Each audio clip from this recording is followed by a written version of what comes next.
একটা short tricks অঙ্ক নিয়ে আমি হাজির। একটা গুণফল আমরা দিয়েছি, কি দিয়েছি যে 2798 গণিত 5736 গণিত 5957, তিনটে সংখ্যার এখানে গুণ আমরা দিয়েছি।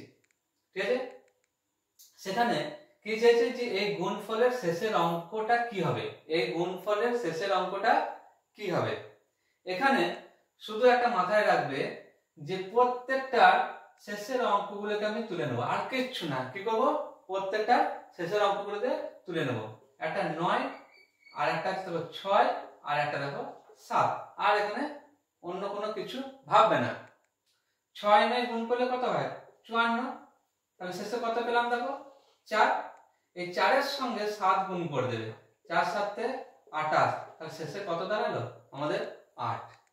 ঠিক আছে, গুণ করে দেখবে শেষের অঙ্ক আমাদের 8 হবে। আবারও বলছি যে প্রত্যেকটা সংখ্যার শেষের অঙ্কগুলোকে নিয়ে নেবে। ঠিক আছে, এরপর কি করলাম যে 6 আর 9 আমরা, তুমি 6 আর 7 এটা গুণ করতে পারো, কোনো অসুবিধা নেই। 6 আর 9 গুণ করে আমি কত পেলাম 54 পেলাম। 54 আবার শেষের অঙ্ক কত 4, ওই 4 এর সঙ্গে 7 আমরা গুণ করে দিলাম, শেষের অঙ্কটা কত পেলাম দেখো 8। ঠিক আছে, তাহলে এইটা অপশন আমাদের কিন্তু যখন উত্তর থাকবে 4টে অপশন, এখানে 8 কিন্তু আমাদের থাকবে। এখানে তুমি ডাইরেক্ট যদি গুণ করতে যাও সেখানে ক্ষেত্রে একই রেজাল্ট আসবে, সেজন্য আমরা এসবে যাব না, যেহেতু আমাদের হাতে সময় কম থাকবে।